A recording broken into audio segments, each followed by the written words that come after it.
Bienvenidos hermanos y amigos al curso de Romanos y Gálatas.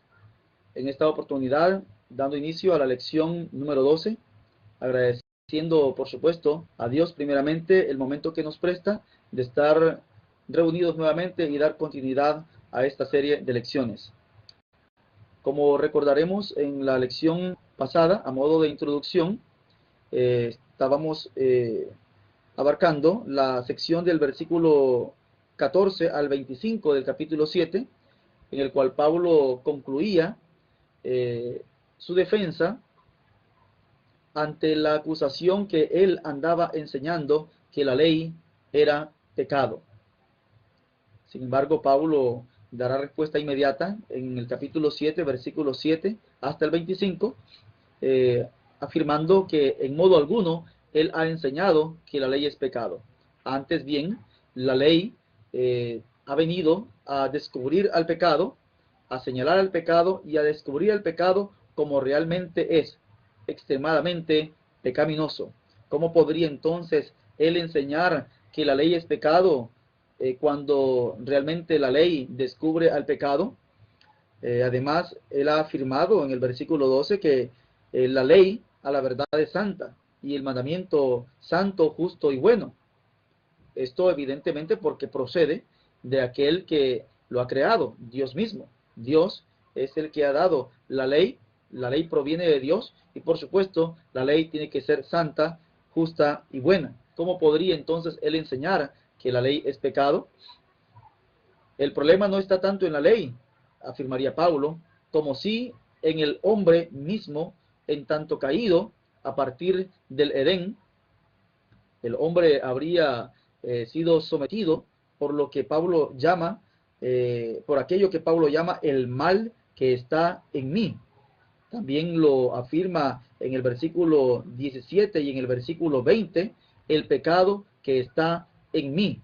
Pablo estaría utilizando en esa oportunidad la prosopopeya, en la cual se personifica una cosa o un elemento subjetivo abstracto, y este caso, ¿verdad? El pecado es personalizado y se le da esa calidad de ente, el mal que está en mí, el principio del mal que habría subyugado al hombre como un todo, al yo como un todo, haciendo miserable a este yo en virtud que ha quedado sometido a la ley del pecado, el mal que está en mí.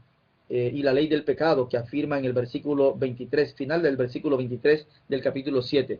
Esta segunda sección del versículo 14 al versículo 25, Pablo estaría tratando la miseria del yo entonces, bajo la subyugación de la ley del pecado o el mal que está en mí. Esto haría impotente al hombre de decir no al pecado. Esto haría impotente al hombre de negarse a la tentación de faltarle a Dios.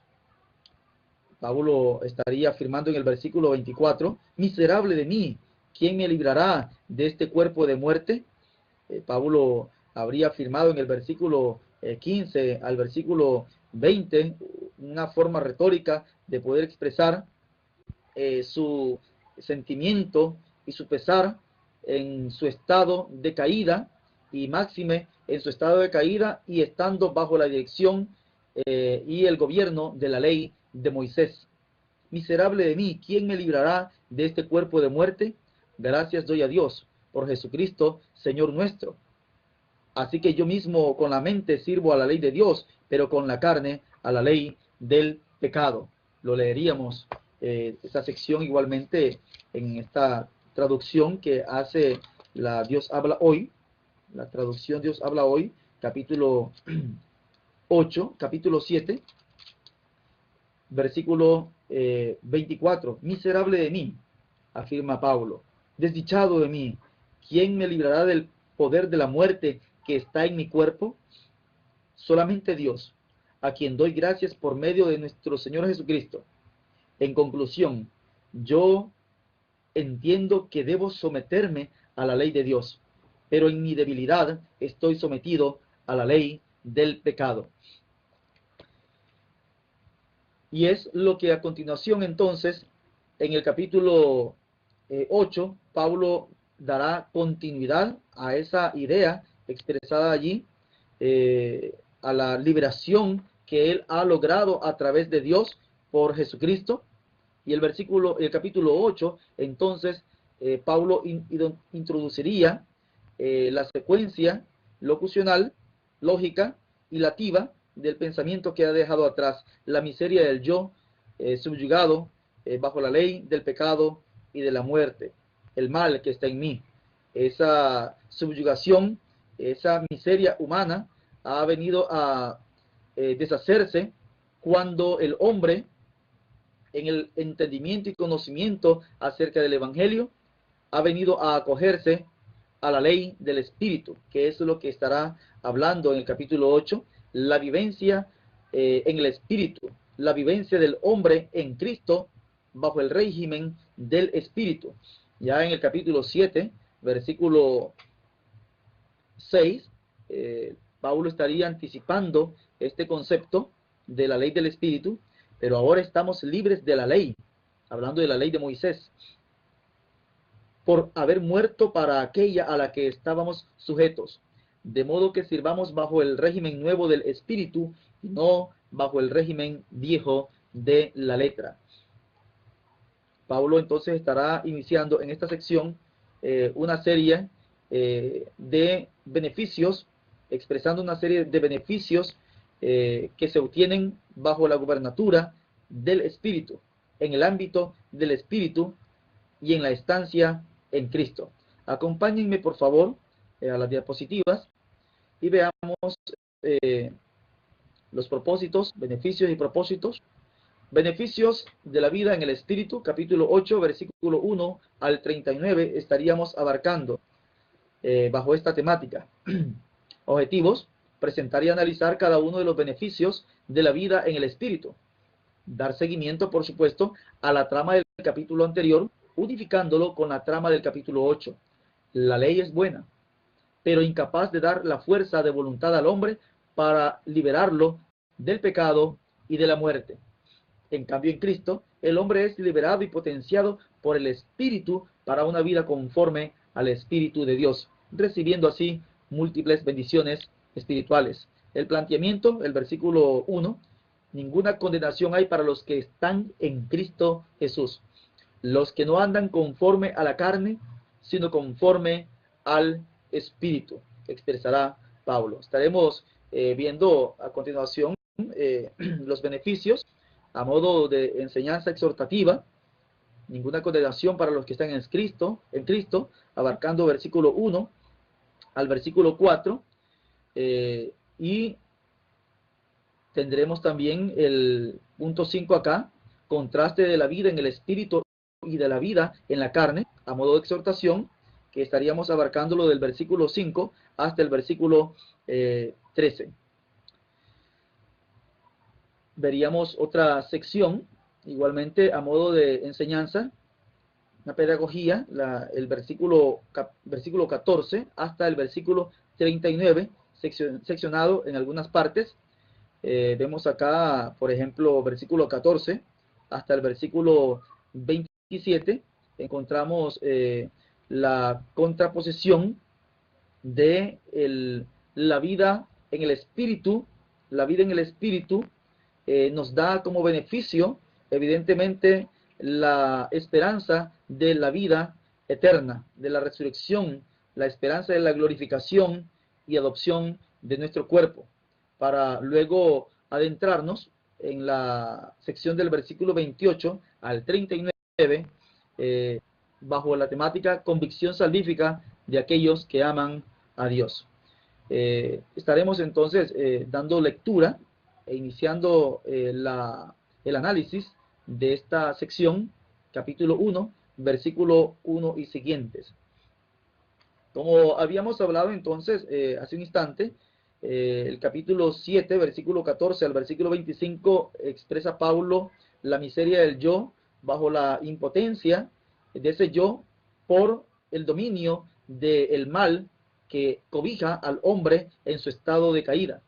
Pero el capítulo 8 presentará al hombre en la vida, en el espíritu, al hombre que está en Cristo y que por estar en Cristo y en la vida del espíritu tiene la potencia, tiene el poder para poder decir no al pecado. Antes de estar en Cristo, el hombre es impotente de decir no al pecado. Y aunque el hombre quiera y anhele poder servir a Dios, como era el caso de los judíos bajo la ley, anhelaban y querían servir a Dios, sin embargo, no podían, se veían impotentes. ¿Por qué? Porque evidentemente no estaban bajo el ámbito del Espíritu, no estaban en Cristo. Pero aquellos que han nacido de nuevo, aquellos que se han identificado con Cristo a partir del bautismo, estos han entrado en una nueva relación con Dios a través de su Espíritu Santo. Espíritu Santo que los introduce evidentemente en la vida del Espíritu, en la vivencia del Espíritu, que se traduce, por supuesto, en poder para negarse al pecado, para oponerse al pecado. El hombre ahora en Cristo tiene el poder, la fuerza, la potencia del pecado, la potencia del Espíritu, para decir no al pecado. Ahora pues, versículo 1, ninguna condenación hay para los que están en Cristo Jesús, los que no andan conforme a la carne, sino conforme al Espíritu. Uno de los primeros beneficios que el hombre en Cristo tiene es justamente que no hay ninguna condenación para estos que están en Cristo. ¿Cómo es eso? Que no hay ninguna condenación para los que están en Cristo. ¿Cómo es eso que no hay condenación? ¿Será entonces verdad la afirmación que se escucha por allí de que una vez salvo, siempre salvo? Lo cual implicaría que puedo cometer pecado, puedes cometer pecado, los que quieras, porque una vez salvo, siempre salvo. Evidentemente que no. Ya lo hemos mencionado en lecciones anteriores, como el apóstol Pablo afirma en Gálatas que hemos sido llamados a libertad, solo que no usemos la libertad como ocasión para la carne, o sea, no confundir la libertad con el libertinaje. Y Pablo entonces diría acá, ninguna condenación hay para los que están en Cristo Jesús. Este concepto de condenación evidentemente está dentro de lo que es el marco jurídico legal de ley, de lo que Pablo ha hablado en la sección anterior. En los que están en Cristo, los que participan de la vida en Cristo, no hay ley, no existe el aspecto legal que pueda señalarles e imputarles como dignos de muerte. En el Antiguo Testamento, por ejemplo, bajo la ley de Moisés declaraba a una persona que era encontrada culpable, lo declaraba digno de muerte. El hombre era llevado ante el tribunal, el hombre que había quebrantado el sábado era llevado ante el tribunal, era examinado y encontrado culpable, y en este caso, por supuesto, digno de muerte, porque la ley, el aspecto legal, la letra de la ley le sentenciaba así: la mujer o el hombre que eran encontrados en el acto del adulterio, igualmente eran llevados ante el tribunal, juzgados y encontrados una vez culpables, entonces sentenciados dignos de muerte. Eran condenados. El cristiano no debe entonces hoy, sin embargo, preocuparse en el sentido que si ha pecado, hay una ley que le imputa de digno de muerte. Gracias a Dios, no hay tal cosa en la vida cristiana. En la vida cristiana está el concepto de la vida en el Espíritu, la gracia de Dios.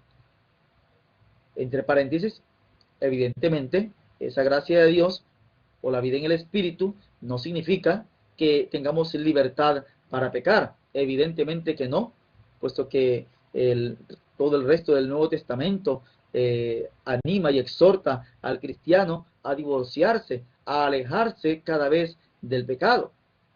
Sin embargo, ninguna condenación hay para los que están en Cristo. No hay ninguna condenación. El elemento legal jurídico de imputación de pecado y dignos de muerte ya no pesa sobre el cristiano, ya no pesa sobre el hombre y la mujer que están en Cristo.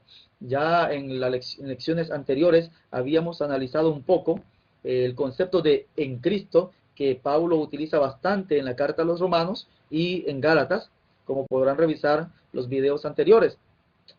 El concepto de estar en Cristo implica la identificación del cristiano con Cristo, implica la identificación del cristiano con la vida de Cristo, lo cual lo conlleva a identificarse con la vida de Dios a través de la presencia del Espíritu Santo en el ser del hombre, en el ser del cristiano, en el corazón del cristiano.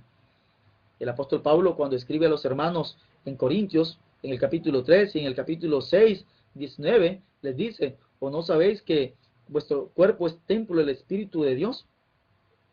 Y en el capítulo 6 les dice: ¿o ignoráis que vuestro cuerpo es templo del Espíritu Santo, el cual tenéis en vosotros, y que no sois vuestros? Glorifiquen a Dios en sus cuerpos, le dice el apóstol Pablo. Vivir en Cristo implica vivir en el Espíritu. Vivir en el Espíritu implica participar de la vida divina. Y participar de la vida divina implica, por supuesto, dar frutos de santificación. Ya en el capítulo 6, Pablo hubo hablado acerca de ello. El capítulo 6, versículo 22. Pero ahora que habéis sido libertados del pecado y hechos siervos de Dios, tenéis por vuestro fruto la santificación y como fin la vida eterna. El fruto del cristiano, ahora que ha sido liberado de la ley del pecado, ahora que ha sido liberado también de la ley de Moisés, que ha sido liberado de esa ley que el pecado utilizaba como instrumento jurídico legal para llevarlo a la muerte, ahora que ha sido liberado de esa ley, entonces el cristiano puede pecar. No puede pecar, no debe pecar, por el contrario, debe dar frutos de santificación. Tenéis por vuestro fruto la santificación. En el versículo también 19, así como para iniquidad presentasteis vuestros miembros para servir a la impureza y a la iniquidad, así ahora para santificación presentad vuestros miembros para servir a la justicia. Capítulo 6, versículo 12. No reine pues el pecado en vuestro cuerpo mortal, de modo que lo obedezcáis en sus apetitos.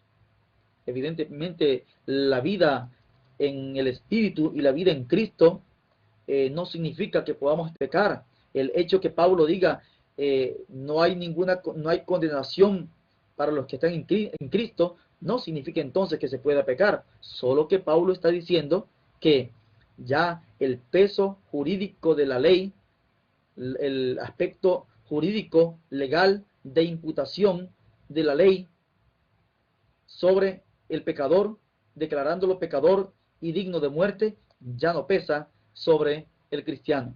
¿Por qué? Porque está en Cristo. Pero el estar en Cristo implica y le conlleva al cristiano una responsabilidad. La responsabilidad de una vida en santificación. Por eso continúa afirmando Pablo: ahora pues ninguna condenación hay para los que están en Cristo Jesús, los que no andan conforme a la carne, sino conforme al Espíritu. No hay condenación. No hay condenación para los que andan en el Espíritu. Versículo 2. Vuelvo a leer versículo 1. Ahora pues ninguna condenación hay para los que están en Cristo Jesús, los que no andan conforme a la carne, sino conforme al Espíritu. Versículo 2. Porque la ley del Espíritu de vida en Cristo Jesús me ha librado de la ley del pecado y de la muerte. Otro de los beneficios que encontramos dentro de la vida o la vivencia en el Espíritu es que el cristiano ha sido liberado por la ley del Espíritu, ha sido liberado de la ley del pecado y de la muerte. Acompáñenme acá un poco en la diapositiva. Vemos aquí participantes de la vida en el Espíritu. libres de la ley del pecado y la muerte por la ley del Espíritu.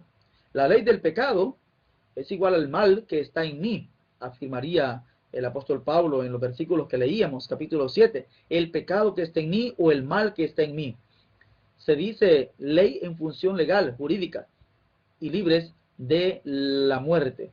Dice el texto que una de las cosas que realmente la ley no podía hacer y no pudo hacer fue librarnos justamente de la ley del pecado. El primer beneficio, entonces, es que no hay el aspecto jurídico legal de ley que nos impute de muerte o dignos de muerte legalmente, porque estamos en Cristo. Y si estamos en Cristo, por supuesto, vivimos en la santificación del Espíritu.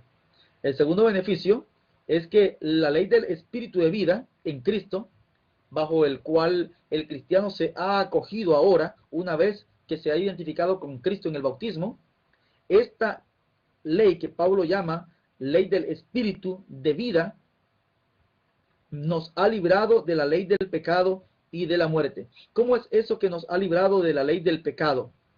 Primeramente, la ley del pecado. ¿Qué era la ley del pecado? Esto se equipara a lo que el versículo 21 del capítulo 7, Pablo llama el mal que está en mí. O lo que llama también más adelante el versículo 23, la última parte, leo todo el 23. Pero veo otra ley en mis miembros, que se revela contra la ley de mi mente, y que me lleva cautivo a la ley del pecado que está en mis miembros. ¿Qué le parece? Si leemos desde el versículo 21, así que queriendo yo hacer el bien, hallo esta ley, que el mal está en mí. Entonces, la ley del Espíritu, dice Pablo, a aquellos que se han cobijado bajo el ámbito del Espíritu, entonces la ley del Espíritu los ha liberado de la ley del pecado. O sea, de esa fuerza incontenible que conducía al hombre sin Cristo, lo conducía al pecado y al pecado, y como consecuencia a la muerte. Esa ley del Espíritu que esclavizaba al hombre y le hacía impotente para decir no al pecado, ahora en Cristo tiene la potencia del Espíritu para destruir o para decir no al pecado. Aquí literalmente dice, expresa Pablo, la ley del Espíritu me ha librado, le ha librado de la ley del pecado.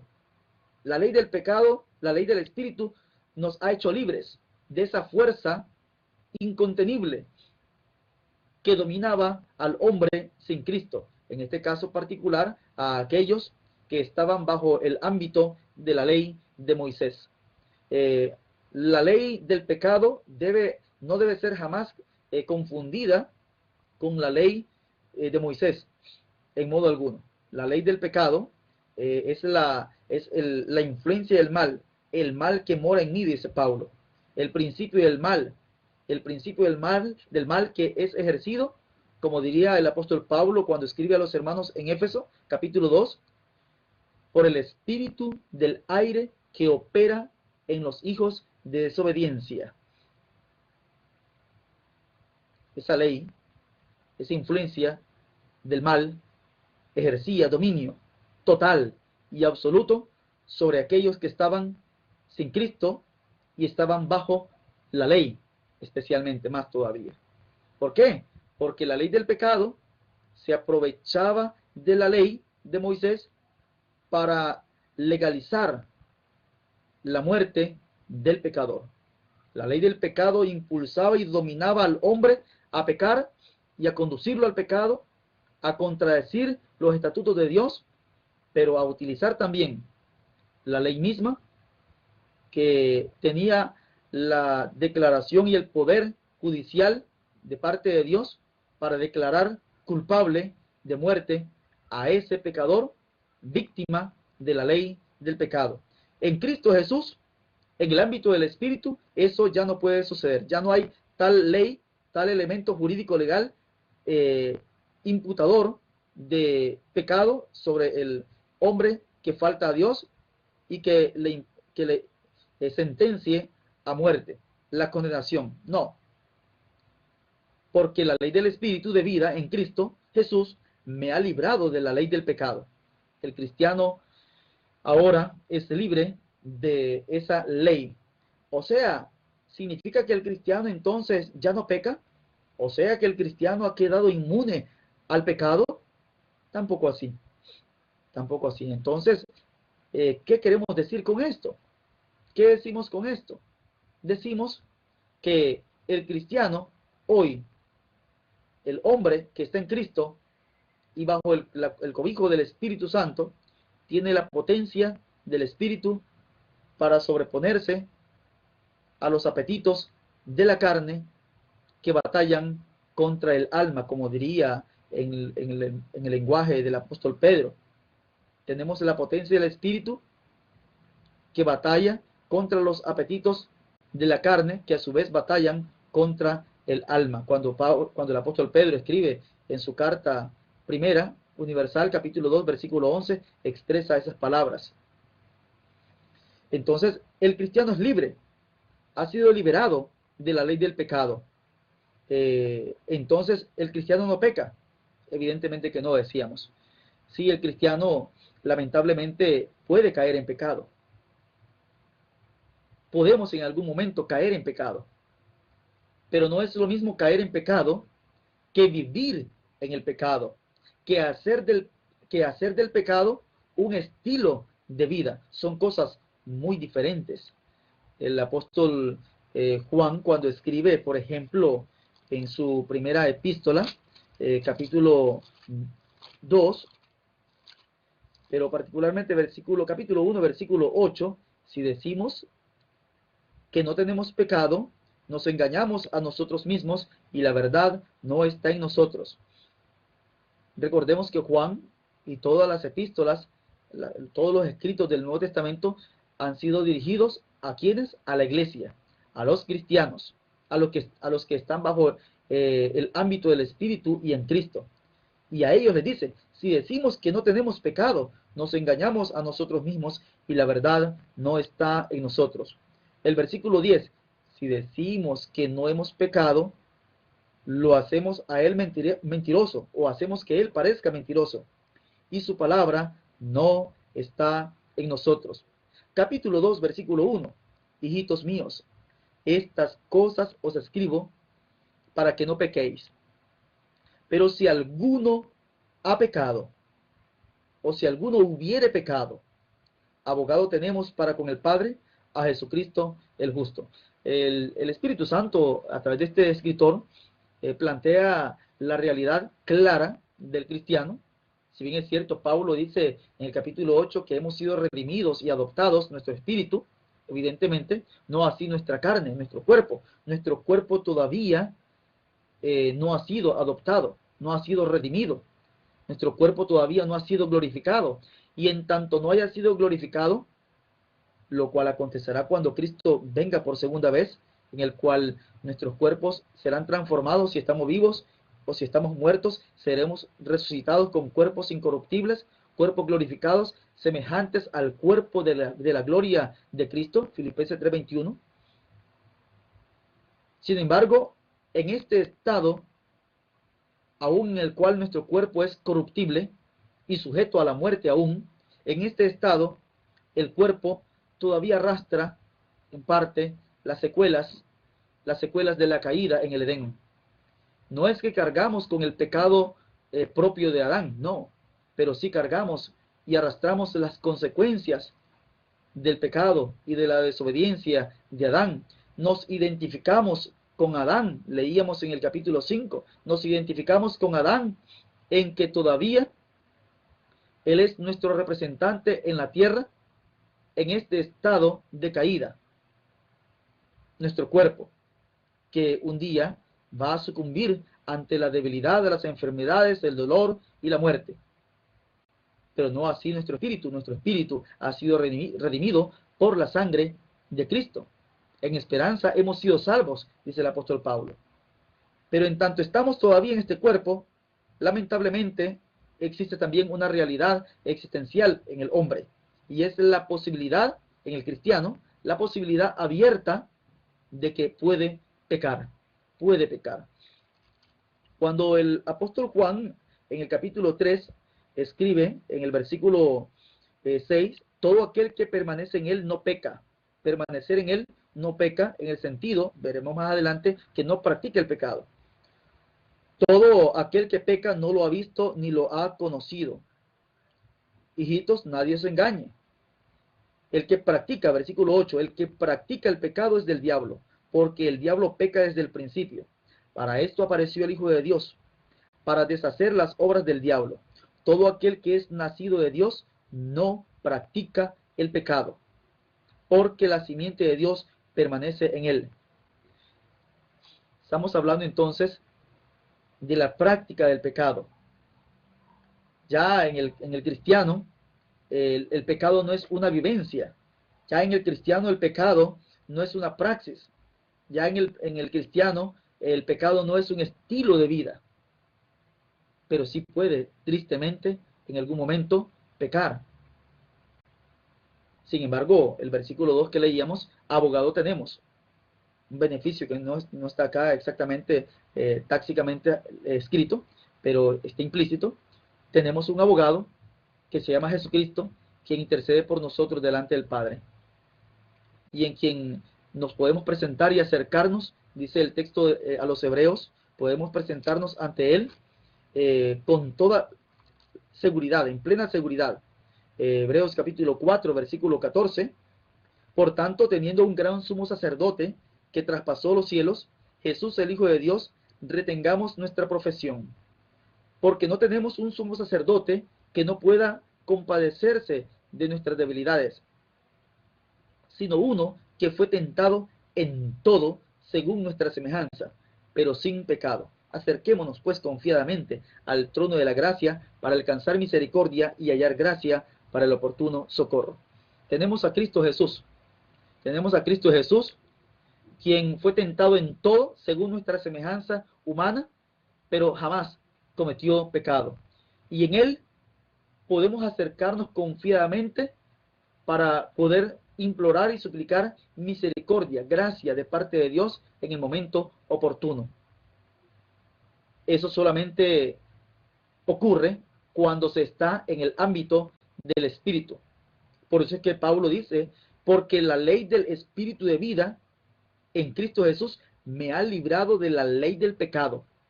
O sea, el hombre que está en Cristo tiene la potencia del Espíritu Santo para decir no al pecado, para decirle no al pecado y para no vivir ahora en la praxis y en el estilo de vida del pecado, pero sí bajo el alerta continua de la posibilidad de pecar, ante lo cual, por supuesto, el resto del Nuevo Testamento estará hablando acerca de el llamado del Espíritu Santo a poder renovar nuestra mente. Usted puede leer, por ejemplo, Efesios capítulo 1, capítulo 2, versículo 10. Puede también revisar en su casa Efesios capítulo 4, versículos 17, 18, particularmente el versículo 22, en cuanto a la pasada manera de vivir, despojaos del viejo hombre que está enviciado, corrompido por los deseos engañosos. Renovaos en el espíritu de vuestra mente y vestíos del nuevo hombre, creado según Dios en la justicia y santidad de la verdad. Entonces, estas palabras están siendo dirigidas a una comunidad de cristianos, sí, de cristianos que están bajo el ámbito del Espíritu, pero todavía están en este cuerpo que arrastra secuelas de la caída. Ya el mal, la ley del pecado ya no rige nuestro cuerpo. La ley del pecado no rige nuestro cuerpo. Pero todavía el cristiano en el cuerpo arrastra todavía y manifiesta vestigios del hombre viejo. De allí que también el apóstol Pablo en Colosenses capítulo 3, versículo 1 y 2 y 3, y el versículo 9, 10 y 11, nos anime a poder revestirnos del hombre nuevo. el cual, conforme a la imagen del que lo creó, se va renovando hasta el conocimiento pleno. Siempre la instancia y la exhortación a poder vivir dentro del hombre nuevo. Gálatas capítulo 5, igualmente, usted puede revisar Gálatas capítulo 5, donde se exhorta al cristiano a no vivir y no dejarse llevar por los deseos de la carne, lo cual entonces es una posibilidad abierta para el cristiano cuando se descuida. Versículos 16, capítulo 5 y siguientes. Digo pues, andad en el espíritu y no satisfagáis los deseos de la carne, porque el deseo de la carne es contra el espíritu, y el del espíritu es contra la carne, y estos se oponen entre sí para que no hagáis lo que quisierais. Pero si sois guiados por el espíritu, no estáis bajo la ley. Manifiestas son las obras de la ley, y Pablo expresa una lista de pecados allí, como también menciona una lista de los frutos del espíritu: amor, gozo, paz, paciencia. Y el versículo 24, pero los que son guiados, o los que son de Cristo, han crucificado la carne con sus pasiones y deseos. Si vivimos por el espíritu, andemos también por el espíritu. Entonces, todo el resto del Nuevo Testamento es una exhortación, es un llamado, es una invitación y es un alerta al cristiano para no dejarse engañar por los deseos y por los apetitos engañosos de la carne, los cuales el cristiano tiene ahora en Cristo el poder para inhibirlos, el poder para rechazarlos, el poder para no vivir conforme al estilo de vida del mundo. El capítulo 12, versículo 1 y versículo 2, Pablo dice: no os conforméis a este mundo, no se acomoden al estilo de vida de este mundo, sino renuévense en vuestro entendimiento, renovaos en vuestro entendimiento, dirá el apóstol Pablo aquí mismo en Romanos capítulo 12, versículo 2. Entonces, el segundo beneficio es que hemos sido, la ley del Espíritu de vida en Cristo Jesús nos ha librado de la ley del pecado, pero también nos ha librado de la muerte. ¿En qué sentido nos ha librado de la muerte? ¿En qué sentido nos ha librado de la muerte? Nos ha librado de la muerte eterna. Nos ha librado del yugo de la muerte, que si bien es cierto todavía tenemos y arrastramos y llevamos las consecuencias de la caída de Adán en nuestro cuerpo. Cuando Adán cae en desobediencia en el Edén, la sentencia fue dictada sobre la raza humana. Hebreos capítulo 9 nos recuerda: y de la manera que está establecido para los hombres. De la manera que está establecido para los hombres. Es un decreto divino, es un decreto de Dios en virtud, tristemente, de la desobediencia y por la desobediencia de Adán en el Edén. Pablo, el autor a los Hebreos, dice: y de la manera que está establecido para los hombres que mueran una sola vez, y después de esto el juicio. Entonces la muerte es, a partir de la caída, inherente al hombre. La muerte es inherente a la carne. Así como la ley del pecado era inherente al cuerpo y es inherente al cuerpo, aunque ya estamos libres jurídicamente de esa ley, aunque experimentamos las secuelas, así también la ley del Espíritu nos ha librado, sin embargo, de la ley de la muerte, de la sentencia de la muerte. ¿En qué sentido nos ha librado? ¿Acaso entonces los cristianos o aquellos que se acogen al ámbito del Espíritu y están en Cristo, significa entonces que no van a experimentar la muerte? Por supuesto que no, no significa eso. En tanto Cristo no haya venido, en tanto Cristo no haya retornado en gloria y en poder, el cristiano, en tanto esté en este cuerpo, experimentará, igual que toda la raza humana, experimentará la muerte, porque estamos identificados aún con Adán a través de este cuerpo. manifestado a través de esas secuelas: la debilidad del cuerpo, el dolor, las enfermedades y la muerte misma. Son cosas que nos identifican con Adán a través de este cuerpo. No así el aspecto espiritual que nos identifica, y la vida en Cristo que nos identifica con Dios, el Padre, con su Hijo Jesucristo y con su Espíritu Santo. La ley del Espíritu me ha librado de la ley del pecado y de la muerte.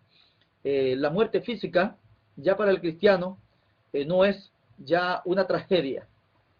La muerte física no es una tragedia y no debe ser una tragedia en el cristiano. Una tragedia como en los que no han conocido a Cristo. La muerte ya no es una tragedia. La muerte ya no es algo que vendría a ser eterno en el hombre. Por el contrario, vamos a ver más adelante esto, pero lo adelantamos. El capítulo 8, versículo 10, afirma: pero si Cristo está en vosotros, el cuerpo en verdad está muerto a causa del pecado. Por el pecado, por la caída y por el estado de caída, nuestro cuerpo está sentenciado a la muerte, pero el espíritu vive a causa de la justicia. Y si el espíritu de aquel que levantó de los muertos a Jesús está en ustedes, el que levantó a los muertos a Cristo Jesús, o sea, Dios Padre, vivificará también sus cuerpos mortales por su espíritu que está en vosotros. Entonces, la muerte ya no es una tragedia, porque ya la muerte no es una realidad eterna.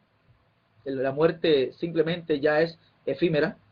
Cristo mató a la muerte con su propia muerte en la cruz. La muerte, Satanás, la muerte pensaban que con la muerte de Cristo todo acabaría, todos los planes de Dios acabarían, no contando que Cristo se levantaría de la tumba, afirmando: muerte, tu muerte, mi muerte será tu muerte. Y evidentemente así fue. Con la muerte de Cristo, la muerte murió. Murió en el sentido que ya no, a partir de que Cristo venga por segunda vez, la muerte no existirá. Cuando Cristo venga por segunda vez, la muerte dejará de ser. Nuestros cuerpos serán cuerpos glorificados. Nuestros cuerpos serán cuerpos que serán semejantes al cuerpo de la resurrección de Cristo. Cuerpos inmortales, cuerpos incorruptibles, cuerpos glorificados. Por eso Pablo afirma que la ley del Espíritu de vida en Cristo Jesús me ha librado de la ley del pecado y de la muerte. Versículo 3. Lo que era imposible para la ley, por cuanto era débil por la carne, lo que era imposible para la ley por cuanto era débil por la carne, Dios, enviando a su Hijo en semejanza de carne de pecado, y a causa del pecado, condenó al pecado en la carne, para que la justicia de la ley se cumpliera en nosotros, que no andamos conforme a la carne, sino conforme al Espíritu. El pecado quedó condenado. El pecado quedó condenado en el cuerpo y en la carne de Cristo. Porque el pecado pensaba ser eterno. El pecado, hablando de él como un personaje, el pecado pensaba que podía tentar y hacer caer a Cristo, al segundo Adán. Pero Cristo, dice el texto sagrado de Hebreos, fue tentado en todo. Fue tentado en todo según nuestra semejanza humana. Fue tentado en todo, pero sin pecado. Ya leíamos Hebreos capítulo 4. Fue tentado en todo, pero sin pecado. Y justamente el pecado en el cuerpo de Cristo encontró su final. Porque el pecado en el cuerpo de Cristo no halló cabida. El pecado, el Señor pecado, ese ente, ese personaje llamado pecado, en Cristo sucumbió. En Cristo falló.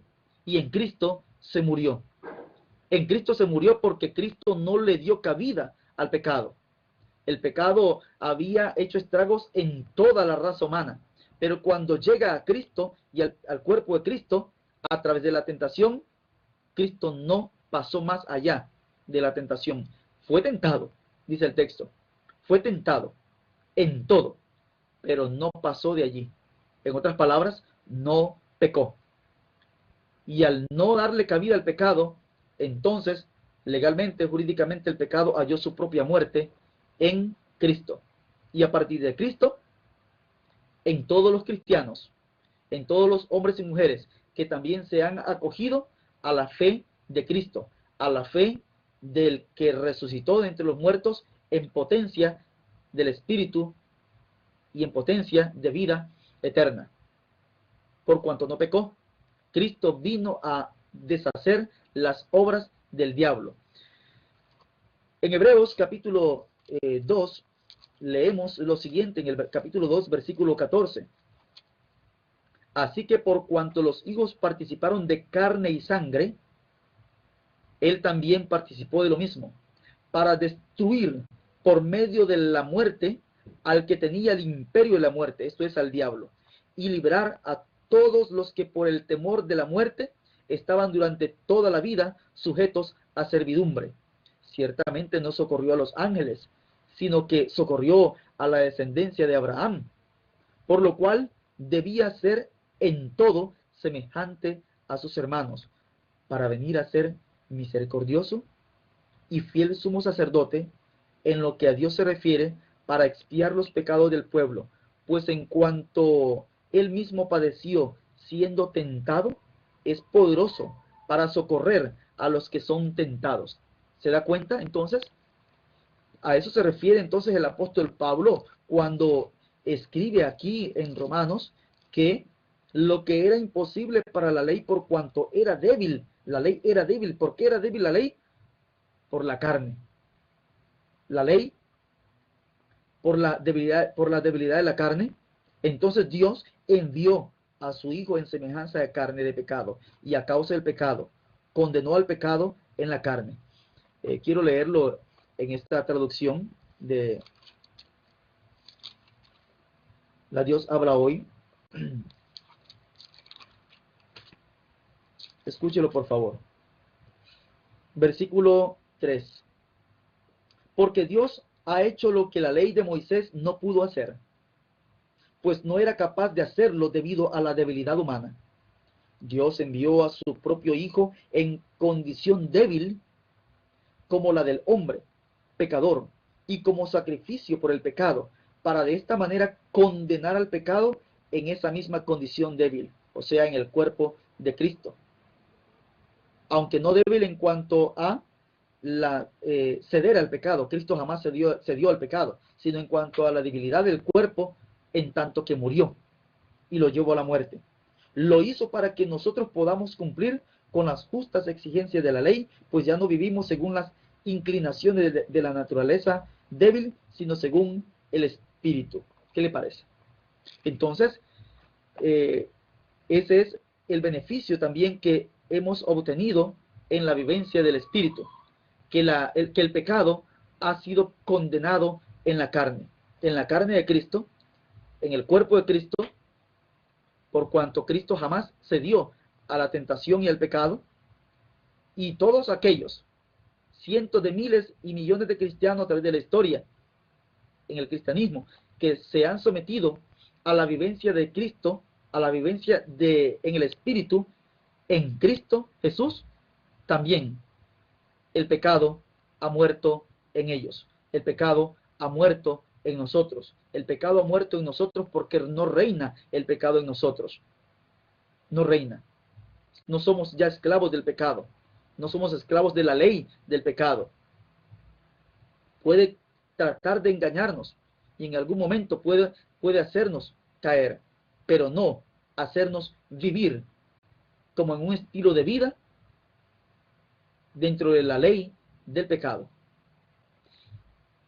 Veamos acá el capítulo 5, acompáñenme por favor en la diapositiva. Tenemos acá beneficios de la vida en el Espíritu. Hemos visto entonces, ninguna condenación hay para los que están en Cristo Jesús. El estar en Cristo, nuestra participación en la vida de Dios. participantes de la vida en el Espíritu. La vida en el Espíritu implica una praxis de nuestro estar en Cristo, y la vivencia en el Espíritu, signo de nuestro estar en Cristo. Libres de la ley del pecado y la muerte por la ley del Espíritu. La ley del pecado equiparable al pecado o el mal que está en mí, o al pecado que está en mí, afirma Pablo. Se dice ley en función legal, libres de la muerte, que hemos explicado. Dios condenó al pecado en la carne, lo cual era imposible para la ley por la debilidad del hombre, pero Dios lo hizo posible a través de la encarnación de su Hijo Jesucristo. Capítulo 8, versículo 5 al versículo 8 encontramos la vida en la carne, contraste de la vida en el Espíritu y de la vida en la carne, a modo de exhortación. Aquí encontramos entonces que la vida en la carne implica pensar y vivir en las cosas de la carne. Las cosas de la carne vendrían a ser y manifiestas son las obras de la carne, dirá Pablo en Gálatas capítulo 5, versículo 16 en delante, particularmente el versículo 19, manifiestas son las obras de la carne, que son adulterio, fornicación, inmundicia, lujuria, idolatría, hechicerías, enemistades, pleitos, celos, iras, contiendas, divisiones, herejías, envidias, homicidios, borracheras, orgías y cosas semejantes a estas. La vivencia en la carne implicaría el pensar y vivir en la práctica de esas cosas. Consecuencias, por supuesto, dice el texto: muerte, enemistad contra Dios, la muerte. Los que son de la carne piensan en las cosas de la carne, pero los que son del Espíritu en las cosas del Espíritu. El ocuparse de la carne es muerte, con consecuencias de vivir en la carne, muerte. Pero el ocuparse del Espíritu es vida y paz. La vida en el Espíritu es pensar en las cosas del Espíritu. Por ejemplo, Gálatas igualmente capítulo 5 nos habla acerca de los frutos del Espíritu que son mencionados en el versículo 22, pero también muy interesante lo que Pablo nos dice en Filipenses, por decir un ejemplo, hay muchos más en el resto del Nuevo Testamento. Filipenses capítulo 4, versículo 8, por lo demás, hermanos, todo lo que es verdadero, todo lo honesto, todo lo justo, todo lo puro, todo lo amable, todo lo que es de buen nombre, si hay virtud alguna, si algo digno de alabanza, en esto pensad. Lo que aprendisteis, recibisteis, oísteis y visteis de mí, esto haced, y el Dios de paz estará con vosotros. Entonces, el ocuparse de la carne es muerte, pero el ocuparse del Espíritu es vida y paz. Por cuanto los designios de la carne son enemistad contra Dios, porque no se sujetan a la ley de Dios, ni tampoco pueden, y los que viven según la carne no pueden agradar a Dios. La vida en el Espíritu entonces implica pensar en las cosas del Espíritu y vivir en las cosas del Espíritu. Beneficios, vida y paz, entre otros elementos encontrados en el resto del Nuevo Testamento. Estaremos llegando con esto al término de esta lección, de esta parte del estudio del capítulo 8. Continuaremos en la próxima ocasión con la sección del versículo 9 al versículo 13 para dar término a esta cláusula, esta sección del versículo 5 y así sucesivamente, ¿verdad? Hasta concluir el capítulo 8, que es un capítulo preciosísimo, como todo el resto del Nuevo Testamento, pero en lo particular precioso, en tanto lo estudiamos, rico en mucha doctrina, riquísimo en muchos elementos para la vida y práctica del cristiano. Estaremos entonces llegando al término de esta clase, agradeciendo a Dios el habernos permitido reunirnos y estudiar la lección número 12 en esta ocasión, para continuar una serie de lecciones en este capítulo 8. Que Dios les bendiga. Saludos a todos. Su hermano Guillermo Domínguez.